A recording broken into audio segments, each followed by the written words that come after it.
Good morning, everyone, and welcome to Coogee. Thank you for coming out here on this very rainy day. One of the many suburbs across New South Wales which has been impacted by these very dangerous and unsafe electric motorcycles which have been rampant across New South Wales. Now, one of the lasting gifts of the former Liberal government was signing off to ensure that 500-watt electric motorcycles could become legal in this state. Now, the New South Wales Minns Labor government has been listening. We're in the business of making our streets safer. We want to get these unsafe, dangerous, illegal electric motorcycles off our streets once and for all, and we're ensuring that the police have the tools necessary to do that. Great. Thanks, Marge. John Graham, Minister for Transport. Look, we want people outdoors, we want them riding bikes, but we don't want them on these electric motorcycles, these souped up motorcycles, which are so dangerous. Having seen people ride around, particularly during in these coastal suburbs, often without helmets, often doubling up, this is behaviour we can't tolerate. We want people on bikes, but not doing it dangerously, doing it illegally. That's why we're taking these actions. The government's announcing a number of measures to take control of these bikes, to step up enforcement. We'll be making it far easier for police to seize these bikes. At the moment, they have to go through a complex process, really similar to what they'd have to do for seizing a car. It involves a lot of paperwork, it involves time, and that just simply won't work to get these electric motorcycles off our streets. So we'll be strengthening seizure powers, making that far quicker. We'll be crushing these bikes if riders are doing the wrong thing, if they're engaged in some of the behaviour we've seen on our streets in recent months and years. We will be strengthening those seizing and those crushing powers, and we'll also be introducing new technology to be able to test these bikes. We'll have dyno machines imported from the other side of the world, which will be able to test these bikes in real time, where police and transport officials will be able to check whether a bike is legal or illegal. That's something at the moment which is slightly imprecise. It'll become much more precise once these machines are out on the road. As Marge says, two things have happened that have made this problem far worse.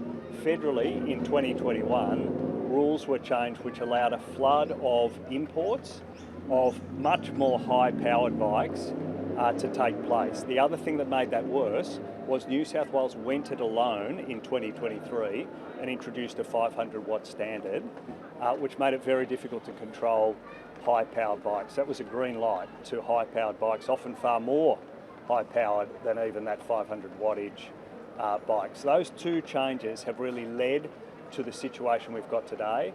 We've worked with the federal government to reverse that federal change. That will help with the imports, but we need to get control of our streets in Sydney and in New South Wales, and we're doing that today. We're drawing a line today, seizing these bikes. These bikes will be crushed if people are doing the wrong thing, and we need that to be the case because it is having an impact on pedestrians, people pushing a pram, or the bike riders themselves, many of whom have ended up injured or in several tragic cases killed. We don't want to go down this path, but we've got no choice but to greatly strengthen the police powers to do so, and we're doing that today. The current laws have simply been too slow and too weak to be able to enforce this. So our message to bike riders is, if you want your bike to look like this is exactly what will happen. It will be crushed if you're doing the wrong thing, as we've seen on our streets in recent months. I'd like to, in particular, thank police for the enforcement action that they've taken to date. That has been assisting, but they haven't had the tools to do the job, and today we're giving them the tools. I'd like to hand over to Pete Curry from the NRMA. Yes, good morning. The NRMA call for this. We absolutely support the announcement today by the New South Wales government. The men and women of the New South Wales Police Force have enough to do without having to chase children across our streets who are riding these bikes dangerously and illegally. This has to stop. It is an expensive proposition to have your bike confiscated and crushed, but paying for a funeral is more expensive. We support these measures. We have been concerned about the safety implications of these bikes being used incorrectly. Obviously, there is a role for micro-mobility like these bikes on our roads, but it is certainly not what we have been seeing lately. So the NRMA is absolutely in support of these tougher measures, and our message to our members and the community is stop buying these bikes for your kids. We can't be relying on police and government to be taking the lead here. There is clearly a role for community. There is clearly a role for our members. These are not toys, and so let's just stop it. Our hope is that if some bikes are crushed, then the lesson will be learnt and the message will be clear to the community. Zero tolerance for this dangerous behaviour. Our children should not be on the roads on these illegal bikes doing dangerous things, and that is why the NRMA so strongly supports today's announcement, and we will continue to work with the government to spread that important message to our members and the community, because enough's enough. Anyone else? We're happy to take questions. How many of these dyno units are you purchasing and when will these happen? Yeah, so the initial orders for 3 units, we'll get them literally on the road and begin to see what a change they can make. So the real issue here is the enforcement powers. Police can often spot an illegal bike, but this will make it far more precise. So the orders have been made.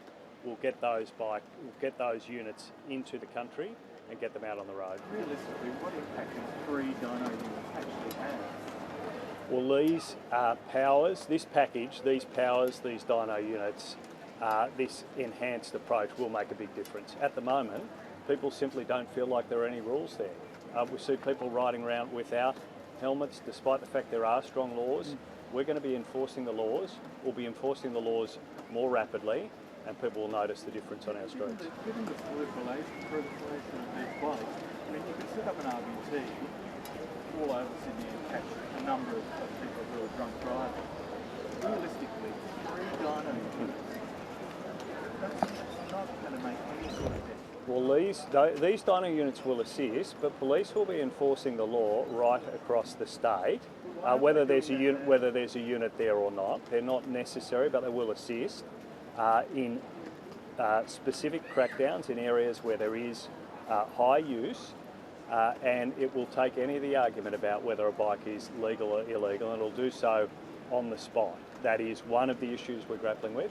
So we're going to get these in place. They will assist, but I have to warn people, police will be out enforcing right across the state whether there's one of these units there or not, using these new seizure powers.